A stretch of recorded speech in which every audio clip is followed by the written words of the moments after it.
This is the video presentation for positioning a patient for a base posterior using the straight arm unit. Patient is in a gown and stocking feet, all artifacts are removed. Anatomical marker goes in the lower corner of our 10 by 12 cassette field. Cassette is already in the Bucky. For this unit, there is no actual cassette, it's already hardwired in. All the intern has to say is we would be using a 10 by 12 cassette in vertical position. Okay, artifacts marker cassette. Measure, we're going to measure our patient. I need you to turn to your right, and we're going to measure him from the crown to the chin. He is 26 centimeters, so we would set his exposure factor for 26 centimeters on the base posterior chart in the control room. Okay, we're going to have him come on over and have a seat, hips in the back of the seat, feet on the pegs, sitting up good, straight and tall, hands on your lap, pull up on your back, we're going to lean forward, shoulder over the hip, and I would mark his facial points. In order to do normal head carriage, I would mark his transverse processes on both sides, and I would mark the midpoint of his jaw by first marking point 1 and point 2 and point 3. Okay, taking him through normal head carriage, I would establish how he normally holds his head. You can see that we've already done that for a previous image, so I would just return his chin to the normal head carriage position. Okay, once you've established normal head carriage with the patient and marked his facial points, have the patient stand out, hold the chair, because we're going to have to move this X-ray unit's position, and we don't want to do that when we have a patient seated in the unit. So, for a base posterior, we're going to have to change our tube arm angle, and we're going to have to change our focal film distance. So I'm going to change the focal film distance first. So if we look here, we can see there's a red line, and we have to back it out until it lines up with the 44 FFD. So to do that, increase our focal film distance, or our SID, I'm going to use this button, the increase SID, and watch until you see the 44 mark. I overshot a little, so let's bring it in using decrease SID button here until they line up. So we're great. 44 FFD. The other thing I need to do is change the whole tube arm, so the tube goes down towards the floor, and it works like a seesaw, so the Bucky will go up towards the ceiling simultaneously. So I'm going to do that using my tube tilt button, and watching the needle on the gauge, I'm going to tilt the whole tube arm until the needle on the tube says 50. So right there. Okay. Now, I'm going to bring the height of the unit down a little bit so it's easier to work with. Here's up, here's down. Drop that down a little. I'm going to back our chair up just a bit. And I need to make sure that my Bucky angle is also a 50-degree angle. We know that because the needle on the Bucky should say 40. If it doesn't say 40, just manually adjust the Bucky angle with your hands. Okay, just give it some pressure. And so we have 40 on the Bucky, which is actually a 50-degree angle, 50 on the tube, and the needle's on 50. So collimator light on, and shutters are open.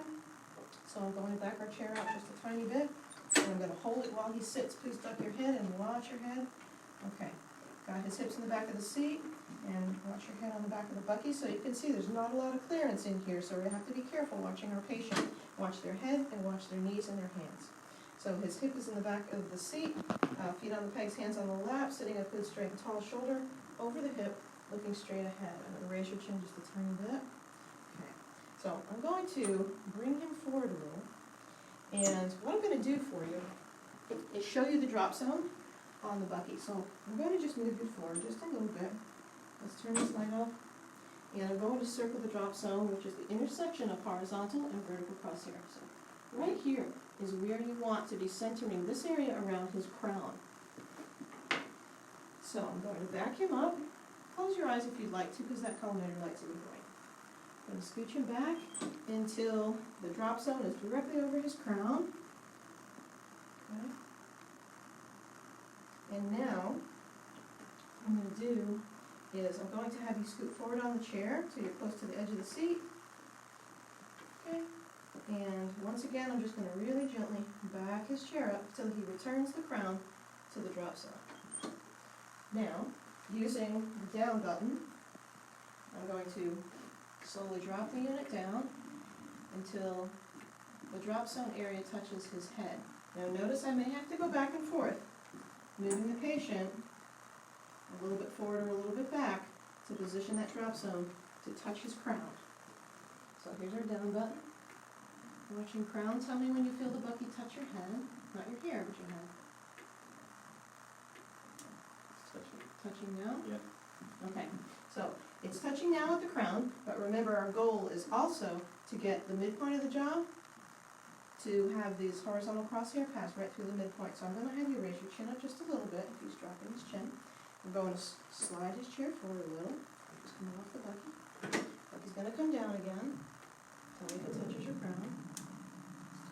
Touching now? Yes. Okay, great. So the drop zone is firmly on his crown, horizontal beam is right through the midpoint of his jaw. We're going to keep his chin elevated. So Bucky to patient, patient to Bucky, tube to Bucky and patient, tube is through the midpoint of his jaw. Drop your chin just a tiny bit, there you go.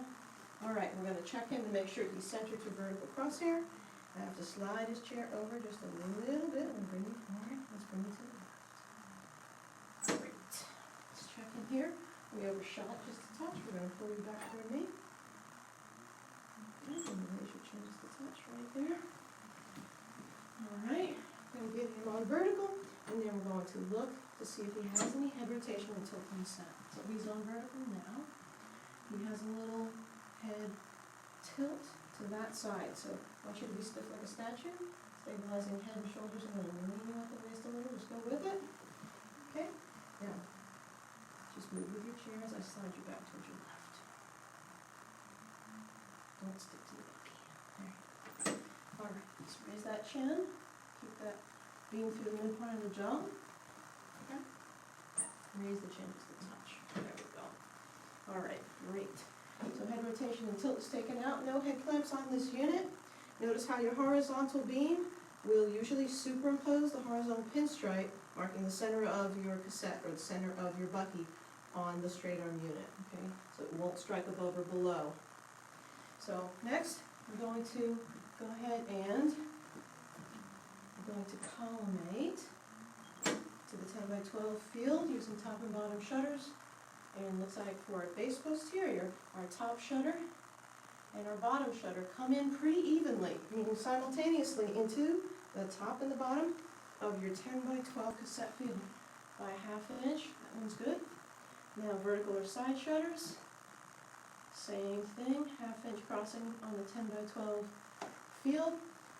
And we're going to filter for base posterior, 3 filter on the top, covering his orbits. Usually take it down to the lips to get the orbits covered by the shadow. And then on the bottom, just below the horizontal crosshair with our 4 filter. Okay, we'll stick around and check that. Okay. And I'm just going to slide him over just a touch. Alright. Looks good. And we would have the patient hold that position and make the exposure. Then we would tell the patient to relax. You can slouch. We're going to remove our filters. Collimator light off. Going to go ahead and close your eyes for a moment. I'm just going to open these shutters up all the way. Okay. I'm going to turn the chair, and I'm going to back his chair out. So he's very close to the Bucky now. So we're watching his head and we're watching his knees. So duck your head. Just going to gently stand out carefully. Okay.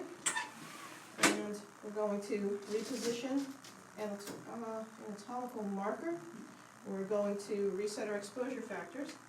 I'm going to go ahead and return this unit gently back to horizontal position.